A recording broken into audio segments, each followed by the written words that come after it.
All right, so this is going to be part 2 of the Mages of Strixhaven Unearthed Arcana sort of review, I guess. In this one, we're going to be looking at the Mage of Quandrix, the Silverquill, and the Witherbloom. These are the last 3. The first video would have been way too long. If you have not seen that and you're interested in the Lorehold Mage or the Prismari one, I will have a link somewhere on the screen as well as in the description down below. So please feel free to take a look. And remember, just like always, if you do enjoy this type of content and you want to support me, please do like and subscribe. It does sincerely help. But otherwise, let's just move on into it.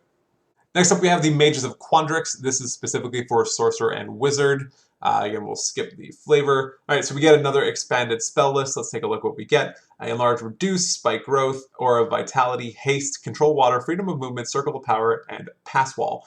These are pretty good. This is definitely, I'd say, overall, this is better, especially with Enlarge, Reduce can be pretty handy. Haste, Freedom of Movement, Circle. Yeah, honestly, overall, I'd say this is probably better than the Lorehold expanded spell list. In particular for certain types of mages and sorcerers, this can be really quite handy, to be honest. This is a nice expanded spell list. Again, also the nice bonus that you can add all these spells for free as a wizard without having to expend the gold or the time resources on it. All right, let's take a look at some of the features. So first level, we get functions of probability. By iterating on mathematical patterns of reality, you can nudge chance to tilt around a creature. When you cast a spell using a spell slot that targets at least one creature, you can choose that creature or another creature within 30 feet of it, including yourself, and add one of the following effects. Diminishing function. The chosen creature must succeed on a wisdom saving throw against your spell save DC, or the creature must roll a d6 and subtract the number rolled from their next attack roll it makes before the start of your next turn. Or supplemental function. Once before the start of your next turn, you choose the chosen creature can roll a d6 and add the number to an attack roll or saving throw of their choice. The creature can roll the d6 after, roll the 20, the standard kind of stuff that we get there.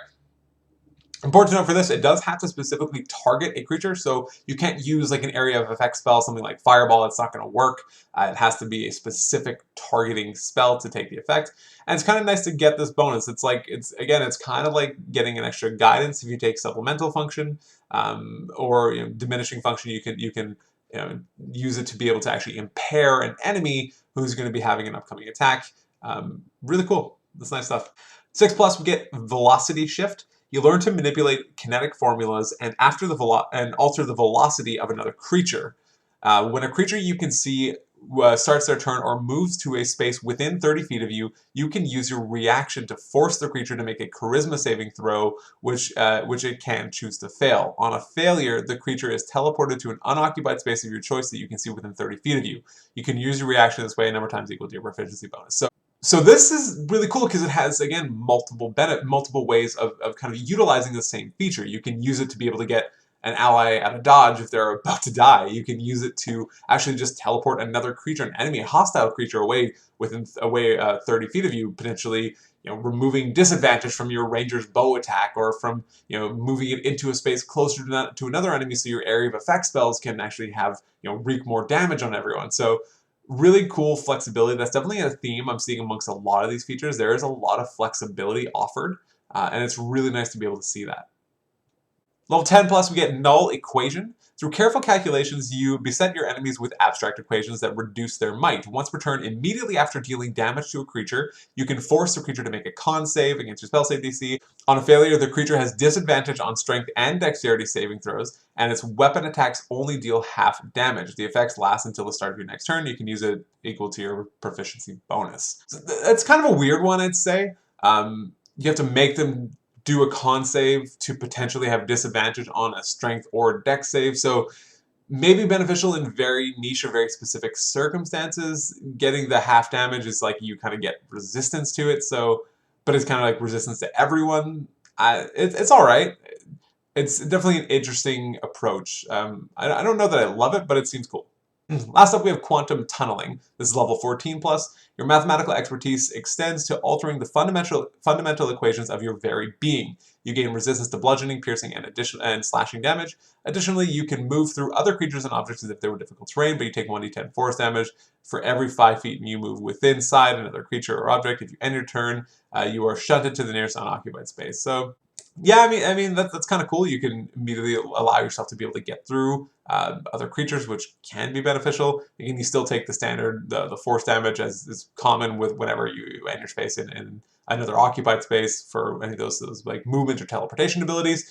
Again, kind of like the last level 14 feature. I don't love it. It's interesting, but it's not doesn't seem great. All right, next up we have the Mage of Silverquill. This is for Bard, Warlock, and Wizard.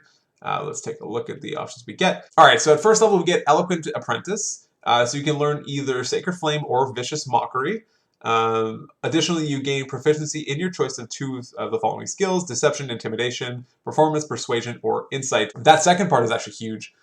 Gaining Persuasion or Insight can be massive, especially if you don't gain it already from one of your other your background or your class to begin with. That can be a really nice bonus there, since those are, again, some of the most common roles in the game. So really nice to have. Choosing Vicious Mockery or Sacred Flame, great. Vicious Mockery, you know, it's a D4, but you do get that psychic damage, which is really nice. These are great little pickups for first level. I like that.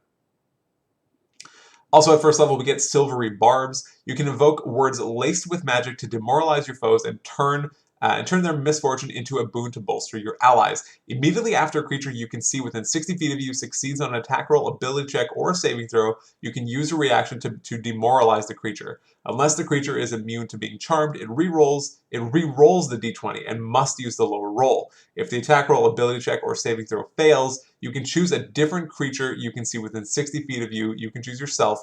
That creature is empowered and can re-roll one attack roll, ability check, or saving throw that it makes within 1 minute and use the higher result. A character can be empowered only by one use of this function at a time.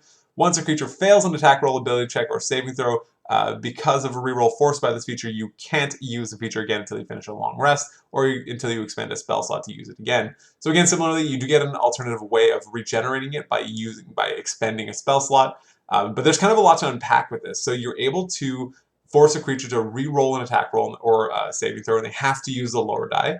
And when you do that, you can also choose yourself or another ally to be able to have the opportunity to re-roll an ability and use the higher of the two. It's kind of like you're imposing disadvantage on a creature, and yourself or someone in your party also gains advantage.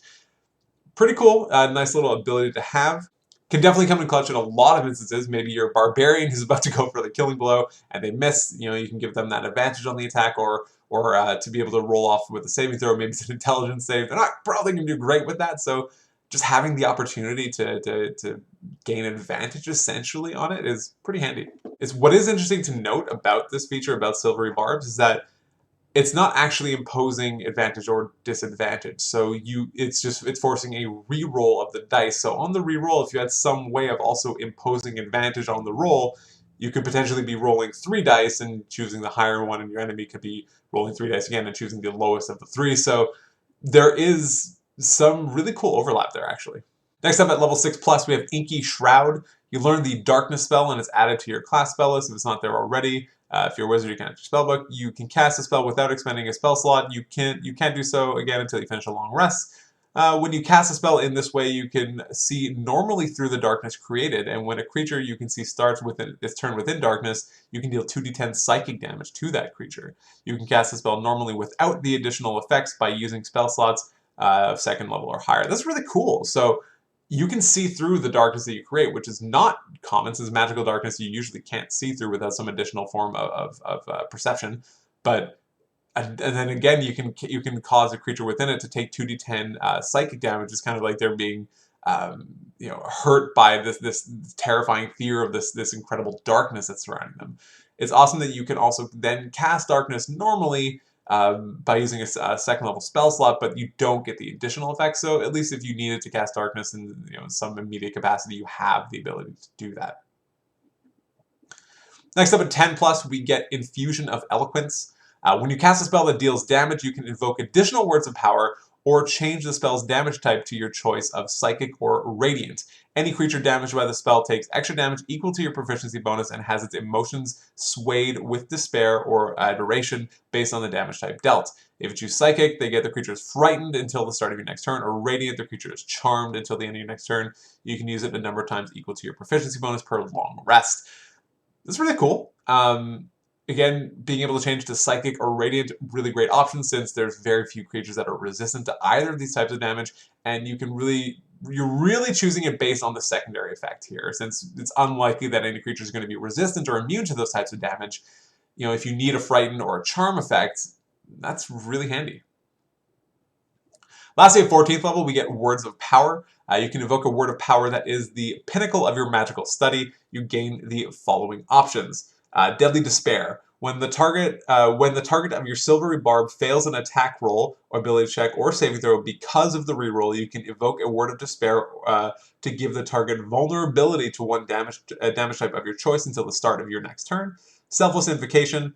When a creature you can see within 60 feet of you takes damage, you can invoke a Word of Power using your reaction to grant the creature resistance to that damage, and you take an amount of psychic damage equal to the damage the creature takes. These are really interesting. Being able to give a creature vulnerability, like one of the ones in Major Lorehold, but being able to give vulnerability for a full round, that's insane. You could potentially like almost double damage for an entire round if everyone's dealing a consistent type, or if you know that there's something big coming up.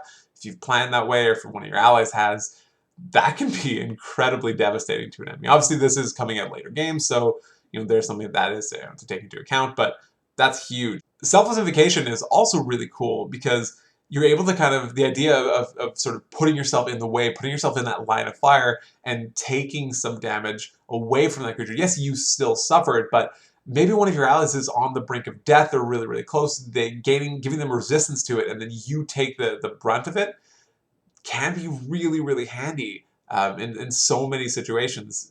Especially if you're maybe already resistant to psychic damage or anything like that. That's really awesome. That's really cool. All right, so last up we have the Mage of Witherbloom. This is for the Druid or Warlocks. So first up we get Witherbloom spells. It's just another expanded spell list. You get Spare the Dying. That's not great. And the first level spells Cure Wounds and Inflict Wounds. Both of those are actually really good to have. You might already have it anyways as a Druid, but amazing that you can just have them, and they're already prepared, I believe, as a Druid. If you're a Druid, you will always have the spells prepared, and they don't count against your list of prepared spells. So kind of having Cure Wounds and Inflict Wounds for free all the time, awesome. Especially as a Warlock too, you're so limited on your spells and your list that you can have prepared. That's really, really great pickups to have. So in terms of, you also get Lesser Restoration, Rave Enfeeblement, great spells, Revivify, great spell, Vampiric Touch, really handy, Blight, Greater Restoration, Anti-Life Shell, Mass Cure Wounds. This is definitely the best expanded spell list that's available to it. They kind of offsets that, I guess, by giving you Spare the Dying, which is one of the worst cantrips in the game, but you get some awesome spells as you continue to level up. So this is great. Definitely of the 5 we've seen, the best expanded spell list. First level, we also get Essence Tap. As a bonus action, you can draw in a reservoir of life essence to empower yourself for 1 minute or until you use this feature again. For the duration, you gain one of the following benefits of your choice. You get Overgrowth. When you choose this benefit and as a bonus action, on a subsequent turn, while the benefit lasts, you can expend and roll 1 hit die. You regain a number of hit points equal to the number rolled plus your spellcasting ability modifier, or Withering Strike. When you deal damage, you can change the damage type to Necrotic, and you can also ignore resistance to the necrotic damage. You can use it a number of times equal to proficiency bonus per long rest. Giving you a great alternative way to be using hit dice in the moment, especially if you don't have that many hit points, you're running low, you can't afford to use a healing spell. Maybe you're a Warlock, your spell slots are really, really limited, obviously, but being able to roll hit dice and regain hit points can be incredibly handy. Being able to change a damage type to necrotic and ignoring resistance to necrotic damage is huge, and you get this at first level. That's amazing. That's great. Next up at 6th level, we get Witherbloom Brew. You gain proficiency bonus with the Herbalism Kit if you don't already have it. Nice pickup. When you finish a long rest, you can use a Herbalism Kit and a pot or cauldron to create magical brews. You can create a number of brews equal to your proficiency bonus. Each brew requires its own flask. Brew retains its magical potency for 24 hours or until used. For each brew, choose one of the following effects. Fortifying, when the creature, when you create this brew, choose a damage type from the following list: cold, fire, necrotic, poison, or radiant. A creature can drink the brew or administer it to another creature as an action. The recipient gains resistance for 1 hour. Quickening, a creature can drink this brew or administer to another creature as an action. They regain 2d6 hit points, and you can remove one of the following diseases or afflictions. So we get the choice of charm, frighten, paralyze, poison, or stun. I've seen a lot of campaigns where that would be really handy. Toxifying, as an action, the creature can apply this brew to a simple or martial weapon. The next time the weapon or the piece of ammunition fired hits a creature within 1 hour, the target takes 2d6 poison damage and must succeed on a con save or become poisoned for 1 minute. Poison is a really devastating effect, so being able to get that, I mean, yeah, it's 6th level, but putting it on a piece of ammunition or a piece of weapon, that's a really, really great effect to have. That's really powerful stuff. Fortifying is, being able to give resistance for an hour is always great. 6th level is also relatively early to be able to get that. So kind of DIY resistance here. That's amazing. 10 plus, we get Witherbloom Adept. Your connection to the flow of life force deepens. Once per turn, when you deal necrotic damage or restore hit points using a spell, one target of the spell takes additional damage or regains additional hit points equal to your proficiency bonus. I mean, at level 10, that's probably not going to be huge. Your proficiency bonus is, I think, +4 at level 10, so it's okay. So 4 additional hit points or 4 additional damage doesn't feel great. Yeah, it's not bad. It's always nice, but I'm not going to say I love that. Lastly, at 14th level, we get Withering Vortex. When you cast a spell using a spell slot that deals necrotic damage to any number of creatures that aren't undead or constructs, choose one of the creatures that took the damage. You drain an amount of life energy equal to half the damage dealt to the chosen creature. One creature other than yourself you can see within 30 feet of you regains a number of hit points equal to the life energy drained. You can use this a number of times equal to your proficiency bonus, and you regain all when you finish a long rest. So that is it. That's not like the most unique feature. We have seen similar similar offerings by some other creatures or some other classes in the past, but again, it's nice. Level 14 maybe feels a little bit late to get something like that, but I'll never say no to that. It's a great it's a great potential bonus. So overall, that's it. That's a quick look at the Mages of Strixhaven Unearthed Arcana. I do hope you enjoyed this video. I know we didn't go too in-depth to it because there are likely to be some changes before this is actually released in Curriculum of Chaos later this year. If you did like this video, please like and remember to subscribe to the channel to see more of anything else that's coming up this week or into the future. And please leave a comment below. Let me know what you're thinking. Let me know which one of these subclasses you're most excited about. But other than that, take care.